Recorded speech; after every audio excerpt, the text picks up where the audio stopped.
I want to start off by taking it back. You've got a ton of experience in video. You studied cinematography. You did some production work on before really that online video and YouTube really exploded. What drew you to that discipline? Yeah, well, I mean, honestly, since I was really, really little, I was like the only person in my entire family who knew how to work the video camera when I was like 7 years old. So I was really drawn to video production I was a kid, really. We would have like sleepovers with my cousin and we would do, which now I realize was like editing and post production. We would have like three VCRs set up at like our sunroom in the back. And I'd be like, we're disappearing in and out of frames and stuff. And it was just fun kid, overnight stuff. But now I look back, I'm like, oh man, I was super into that since I can remember. So that's really where the initial draw came from. Nice, nice. So you would have crushed it at TikTok back in the day. I would have. I was just a little too early. It's fine. That's awesome. We've all heard the saying, "Content is king," and when I hear that saying, I think of just writing content, getting behind the keyboard warrior style. But videos really took off in these other mediums. Why do you think video is just such a good medium for social media marketing? Video is just the quickest, easiest way to get any sort of message across, right? I mean, you don't have to read something visually is happening. We all have the attention spans of like squirrels, basically. And so the faster you can make something happen in front of somebody, the more likely they are to interact with it. So that's why, I mean, the stats all lean into video. And it's just because we all have that squirrel mentality of if something's moving in front of my face, that's going to catch my attention over something static any day. Absolutely, and that's why I had to delete the TikTok app, and I had to just focus, turn off everything while I'm working. It's yeah, because there's so many distractions this day and age, and advertising's trying to distract you to pull you in. And before we dive into the nitty gritty of content repurposing, can you tell us a little bit about why you set up Repurpose House, and what your company stands for? Yeah, absolutely. So as you had said before, my background's video production and it was for digital marketing. And one of the things that I was doing for client, well, first of all, it was unique in the sense that I told a lot of clients no when they would ask for stuff, and they were like, "Well, wait a second."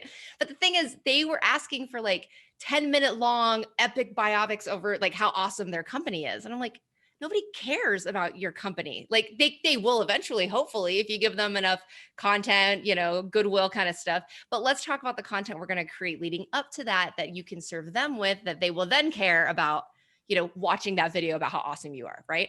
So in that journey of the video production for marketing, I started to do video podcasts for clients. And so we would do exactly what we're doing now, but in studio, we would stack a bunch of interviews. And one of the things that I was offering with that were the small repurposed assets, the short Hmm. snippets with the captions and the branding and the whole thing, sized for all of the platforms. And as I was trying to promote that service, the whole video production kind of package for podcasting to a bunch of podcasters who were traditionally audio, all of them, like the overwhelming majority, were like, we don't care about the video piece, but if you only did the repurposing part for us, we will throw our money at you. And I was like, that's Okay. that's it. And I was like, and there's nobody doing this already. And I went and started to do some research, and there were tools where you could do it yourself, but it's like, who wants to do that? There are some people who want to DIY it, and that's totally fine. But there's a lot of people who just don't want to do it at all. They just want it done for them. And so there wasn't a dedicated done for you service on just the content repurposing. There were like larger agencies that will make it like a part of a bigger package, couple grand a month at least to even get that going. But just dedicated productized service, it didn't exist yet. So I kind of put my head down and tried to build this thing so that it could scale, and initially we started off with just podcasts. So it was called Podcast Memes at the very beginning for like 2 months or something. But we realized that podcasters weren't the demographic. They weren't the right audience, because some of them were like, no, $200 a month, which is what it was originally, is just too much. And then some of them were like, you're not charging enough. And we were like, what is happening? And we realized that the common denominator on all of the clients who were an awesome fit was not that they were just podcasters. It's that they were marketers who were using podcasting as one arm in their digital marketing strategy. And we were like, light bulb. So we decided to, instead of repurpose podcast, repurpose everything. So blog posts, audio, video, ebooks, I mean, you name it. And now it's like we help marketers repurpose content. And that can include podcasts too. Yeah, and before we like really dive in, because I have so many questions, it just spurred up in my mind when you were talking about that. Let's for our audience, let's get some basics here. So, what is micro content and why does a business need it? Yeah, so micro content is going to be the small snippets that you share on social media out of the larger content that you're creating. It's a much more efficient, scalable way to create content for your company. So you're not constantly chasing having to create new stuff for all of the social media channels. Like social media is insatiable. There's just no way to put enough out there. And the most efficient, cleanest way to do it is to create pillar content, larger pieces of content, be it text, audio, video. I'm sure we'll get into that later. And then create with intention, knowing that you're going to create micro pieces, the small snippets under 2 minutes out of it to then use on your social media strategy. And what's cool about that then is you're not just creating content to get likes, you're creating content that hopefully dives into something bigger, something longer, into a journey for that viewer. So it's just much more intentional and a lot like easier to make.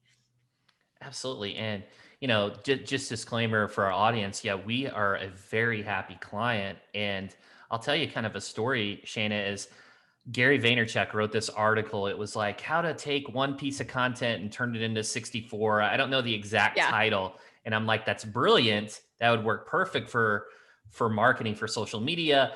And I was like, just became overwhelmed with the thought of trying to do that. And I was like, well, how do I structure my team? How do I from an execution and process standpoint, how do I do it? And then somewhere on a Facebook group, or I think it was a digital agency Facebook group, I ran across your company and I was like, this is exactly what I'm looking for. And it's it's like you said, this podcast that we're doing right now, we'll break it up into mini snippets, all the value based information you provide throughout, and we'll be able to share it with our audience. So I wanted to start with that story because I thought it'd be interesting for our audience as well. That's awesome. I love that. Yeah, so you've already talked about this a little bit, but let's talk about just, why does micro content perform better typically on social media than just the long form content that's typically, done on YouTube and these other mediums. Yeah, well, ultimately, it all boils down to stats. A lot of companies who are, were ahead of the curve than I was. They ran a bunch of tests and they found that shorter content just outperforms longer content across all these platforms. Now, with the last year, there is an exception. Some longer form content was starting to really kick in with IGTV and things like that. You could get away with 5 to 7 minutes, but ultimately, on most platforms, when you're posting to feeds, you're probably going to be in that under 2 minute range. And it's just funny because now all of these platforms are supporting all different lengths. So you've got like the IGTV for the longer stuff. You've got, if you're posting on Reels, just in Instagram, if you're posting on Reels, it's got to be under 30 seconds. If you're on Stories, it's under 15 seconds. It's like everything is under 10 minutes, which is great, but the most performing content is really in that sweet spot of about 2 minutes on all of the platforms. And really, again, it's an attention thing. Like you, it's difficult to get up to 15 seconds of a view on anything. So imagine if you're putting out like really, really long form content, you got to get people into the piece. They're really not looking for that content generally on social media. So you're hitting them kind of without their permission, if you will. Like, yeah, you have permission to show your stuff on their feed, but they're not technically looking for that content whenever they're scrolling on Instagram, Facebook. So when you give them something, give them the micro piece. And then if they really want to dive into the heavier stuff, then you give them the next step into finding it. But when it's like YouTube, think about it, like YouTube or the blog, that's longer form content, but they have generally searched for that content. They're looking for the answer to that. So they've gone into YouTube and they put in the search, or they went into Google and that video popped up or the article popped up. So you can get away with a lot longer content when the intention was there. It's just whenever you're interrupting a feed, getting to the point, being super impactful is going to be the way to do it. So it's kind of like the movie trailer before the movie, so to speak. Totally. Totally. Yeah, and let's dive deeper into that, contextualizing those different platforms. So we'll have to really define these because some of these are relatively new. Instagram Reels, you've got YouTube Shorts, I believe the name is the name, and there's just so many of these platforms. So let's talk about how Repurpose House works to contextualize on these platforms.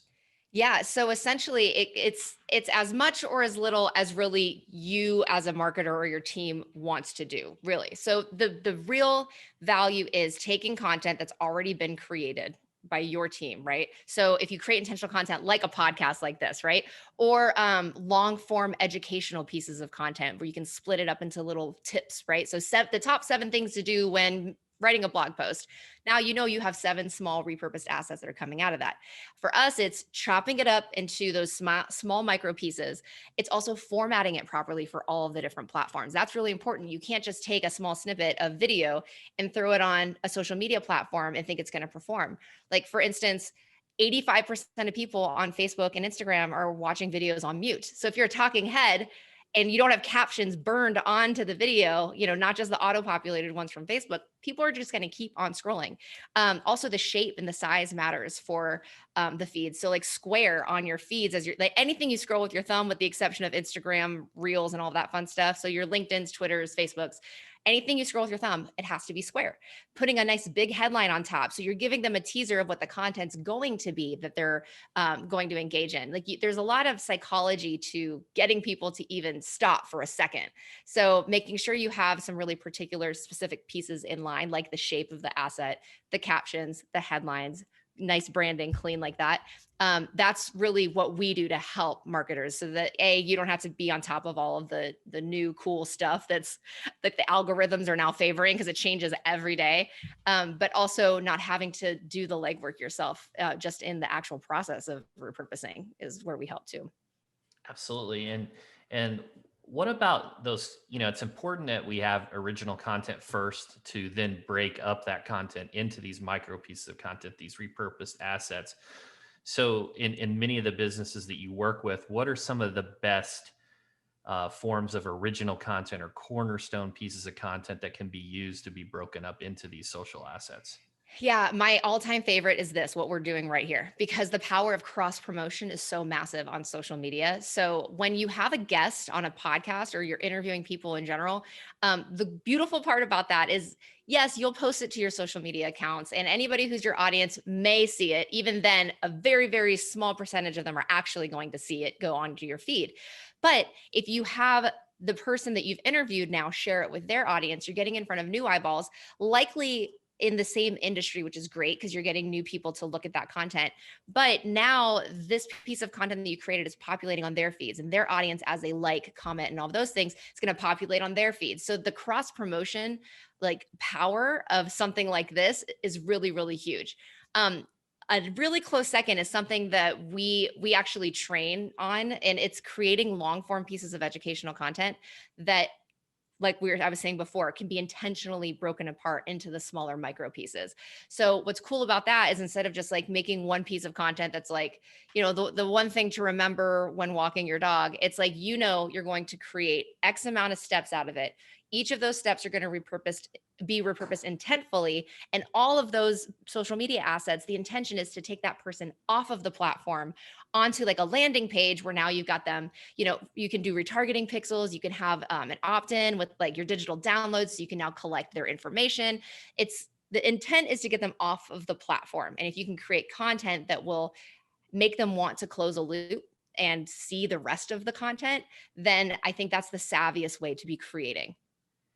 Absolutely. And the other great thing about that is too, when you have the guests, like you mentioned, is then you can kind of piggyback or social jack their followers, so to speak. If Right. they post it on their profile, then some of their followers may go to your account and follow and like and engage on your account. So I love that aspect of like a type of promotion, um, environment.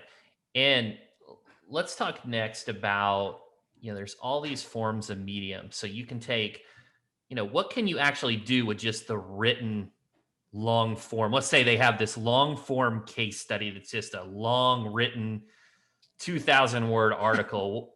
What's some of the things that you could do in to that piece of content?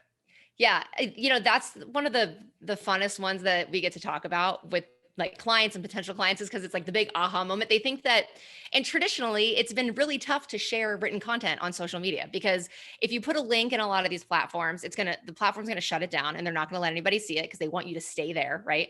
And then you can't copy and paste an entire 2,000 word article on any of these platforms.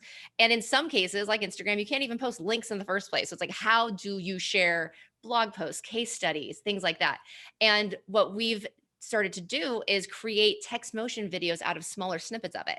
So in a case study or in a blog article, there's got to be 100 words in there somewhere that can be pieced together into one coherent thought that then you can say, hey, for the rest of this article, go here, right? The intention is always to send them to your site.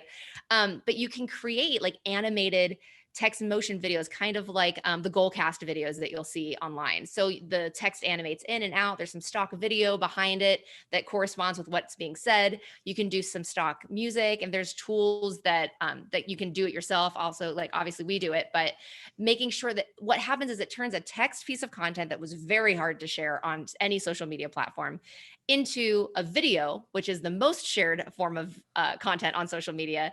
And now you're able to utilize all of that copy. Like people who have blogs and have had no idea how to repurpose them have so much gold that they're sitting on top of now, knowing that they can repurpose them into videos for social. Absolutely. And one of the things that I've liked the most about this overall strategy that we utilize with your business is I'm not a keyboard warrior. I'm not a person to sit behind a keyboard and just bang out a long form blog, even though I'm an SEO specialist. Right? I Yeah. know how to target keywords. I know how to rank articles. I just don't love writing content. So doing a podcast like this is a lot of fun because, for our audience, we may chop this up into 7 to 20 pieces of content or more and be able to promote it on different, throughout an entire week. Or if I was doing a webinar, maybe an entire month. And that's just one of the aspects I like about it. And I think that, personal injury attorneys specifically, if you're listening, they're getting more involved on podcasts. So they're starting to do podcasts. They certainly do a lot of interviews. And I just think it would be a phenomenal tool because many of them have a difficult time putting out consistent content on their social media networks. Yeah, and they're not alone. It's in every single industry, you know? I mean, I know that that's who you're speaking to most of the time, but that pain is real across the board. So, know that you're not alone in the content creation pain. Yeah, absolutely. And so we're all consuming just an absolute ton of content on a daily basis. And this, is there a risk of oversaturation, or do we have to continually hit the feed and to grab that attention to it's an attention arbitrage type of situation. Yeah, the tough part about it is ultimately it's really difficult to overdo it. Let's be honest. But one thing that I Yeah. can say is don't become overwhelmed with having to be on every single platform. Like, know what platforms your audience is on. Like, pick one that you want to do really, really well, and you know they're there. Like, don't get on TikTok if you know that your audience isn't in their 20s. Like, it's just not why. Start with something that you know they're there, and then you can use the other platforms to supplement and just to make sure that you are creating more brand awareness and you populate consistently. But it's just hard because people are like, oh my gosh, I have to be everywhere at all times and I have no idea how to do it. And it's like, calm down, start somewhere. And then there's also all of these tools that you can schedule this stuff out with, like you don't have to physically be on your phone posting stuff. There's a lot of ways to really help your strategy without having to be in front of the computer like the keyboard warriors are. Yeah, yeah, yeah. And and I know you probably have a lot of great relationships with those social media software Yeah. companies, but what are a few that come to mind that maybe the audience could use to help with their scheduling and just to have this one centralized location to assist with their social calendar? Yeah, so we do this for clients, and we tested a whole bunch of them because we needed to know how it was going to work for how we repurpose content for clients, right? So we use eClincher. It's been amazing. We got a chance to test a ton of them, and almost all of them do a free trial for like a week or at least a week. So that may or may not be the right fit for you because some of them have limitations. Some of them do things that really may or may not matter to your business. But I challenge you to take a test drive of a handful of them. Buffer is probably one of the most popular ones. They've been around forever. They're tried and true. You're not going to run into like the platform is down kind of stuff with them. Those two are probably on the higher ranking ones that we were doing. Agora Pulse is great, but it's like on fire. Like it's a much more robust platform. Just depends on how much or little you want. If you want to be engaging via all of the chats in there, like there's just, there's a tool for everybody. It's just, you got to look and see what really matters in your situation. Also, one great tool that people forget about is Facebook Creator Studio. You can schedule and manage posts through that as well if you don't want to invest in one of the scheduling tools. Absolutely. And one of the things I wanted to share for our audience too, and I wanted to get your feedback on, is just the distinction between what you do. So on one hand, you can submit a ticket and go and kind of repurpose the content yourself, but you also have this content curation service, and that's what we use. I'm more of a hands-off type of person. I like to create the original content, just hand it to your team. So if you can kind of explain how the curation portion works of pulling out those snippets and things like that. Yeah, for sure. So we have a done, like you were saying, like a done with you solution where you're going through and submitting the content and telling us all of these tiny, pieces of information that we need.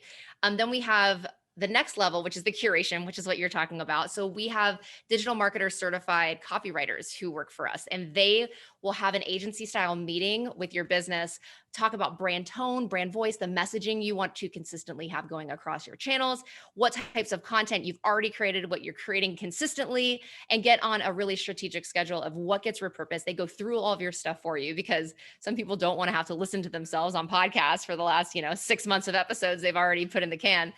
So they'll go through all of it, and then they'll also submit those tickets on the ticketing platform on your behalf. So they'll research some really great headlines, put those in there. They'll create or they'll pull the image quotes as well. We do up to 25 words for like a really cool quote card that goes along with all of the video as well. They just do all that legwork. And then you would receive a Google Drive folder full of the assets. And then we go as far as, if you don't want to deal with the assets after the fact, we will actually schedule them to all of your social media platforms as well. And the same curator will write the social media copy that goes with those assets when they get loaded. Yeah, that's amazing. And it's about as hands off as you could possibly make it. And Yeah. where I guess we just have to focus on the original content aspect, and then the promotion would really go to your team. And so one of the questions, this is kind of a random one, but does that put a lot of pressure on you and your business? Like, you're the repurpose house specialist. I mean, like, what do you think there? Here's what I can tell you. It's really, really tough when your entire business model leverages on the words of one person. If Gary Vee says something is new or has to be like different or whatever, we have to like move and make changes immediately. So he's been kind of quiet lately, which has been super helpful for us and just consistently staying the course. But I mean, yeah, it's cool because on one hand, we get a chance to trailblaze and be an authority in how to do this really, really well. But on the other hand, we see other companies like learning how to do it from us and doing it really well in their own processes, which is super awesome. So it's like the more the merrier. Anybody who is starting to repurpose right now and utilizing it really consistently in their processes, they're ahead of the curve. And this is going to be the future of content. Like, yeah, there's going to be people posting selfies and doing all that fun stuff, but it's fun to be at the very beginning of making this something that's just like one piece of the puzzle that's just an obvious, you know what I mean? This should be an everyday obvious thing for people's marketing strategies. And it's cool to be a part of it. Yeah, I couldn't agree more. It's a very important piece of that just content marketing flywheel, whether you're doing writing content or doing video or doing a podcast or doing a webinar. I think it's just critical. You know, let's talk about content coalition. So you've got a podcast where you get to have these experts on that have really blown up their content marketing strategies. Tell us a little bit about that. Yeah, that was such an amazing experience. I actually started that podcast when I was doing the actual video podcast production service before I started Repurpose House. So I had gotten a chance to interview some folks even before I started the company because I knew that these were all topics that wanted to be discussed. They kind of sat in Google Drive for a while I was building Repurpose House because there wasn't really the right place for it. And then once we started and launched, we got like amazing, we like ClickFunnels. We got to talk to GoDaddy. Like, there were so many cool people who were like, yes, we want to talk about this stuff. And it was humbling and incredible to be such a new company and be able to talk to some of the most amazing minds in marketing. So we got to learn through teaching others, which is one of the coolest things ever. Yeah, absolutely. And I imagine you got some really good tidbits there, and you're like, we should adjust our service just a little bit because of this. Yeah. Oh, absolutely. And I mean, that's any day anyway. So as we learn like really cool tips and tricks, like our service and our businesses are always evolving. But yeah, that was on like light speed as we talk to people. So definitely happened. Absolutely. So let's just talk. So dealing with in the niche that you're in and what you do, you get to see a lot of different businesses. Let's talk about specifically, B2C, business to consumer. What are some of the most popular social media networks from that point, from that aspect? Business to consumer does well on Pinterest does great with business to consumer. I've got some friends who work in that space, and I was shocked. They're like, it crushes it. So that's one space that was surprising to me. You can do well on Instagram with B2C. You can do well on, I mean, Facebook. It really depends again, like where the audience is. Like, what are you selling? Are you selling to 20 somethings, or are you selling to grandma and grandpa? That's going to make a massive difference in what platform it's going to work on. Yeah. So really it's where's your audience across the board. But I will say that like the biggest difference you'll see with B2C is going to be with Instagram and Instagram, TikTok would be more consumer based. LinkedIn's probably not going to be the platform for you. And it's the Yeah. opposite for B2B.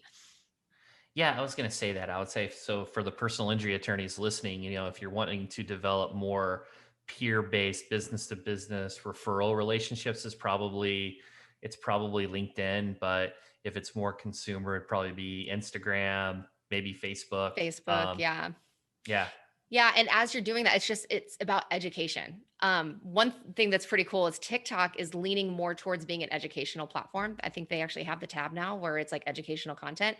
But a friend and a former client of mine is a plastic surgeon, and he got contacted by TikTok because he does a ton of educational like videos, and they wanted him to be one of the trailblazers of that entire program that they're building. So know that if you're going to engage on TikTok and you want to start educating like a younger audience, education is key on that platform. Like, yeah, the challenges are fun, but they're getting really serious about education. Wonderful, wonderful. And Shayna, so where can people hear more about Repurpose House and just micro content and everything of that nature? Yeah, I mean, repurposehouse.com honestly is the best place. We have a ton of resources there, which is cool. Obviously, it showcases what we do and how we do it, but the blog is consistently being updated with all of like the really cool new stuff that's going on. There's a ton of how-to info there.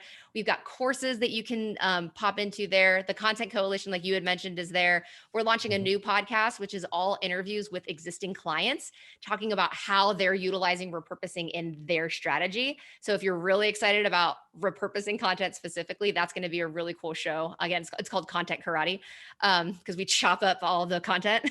I like So it. yeah, so that's the website is the absolute best place. And then of course on all the social platforms, you can kind of see how we're putting our own stuff out there. But our clients' highlights are going to be all on the site, and they're really what's the most awesome part. Fantastic. Is there anything else you'd like to share with our audience?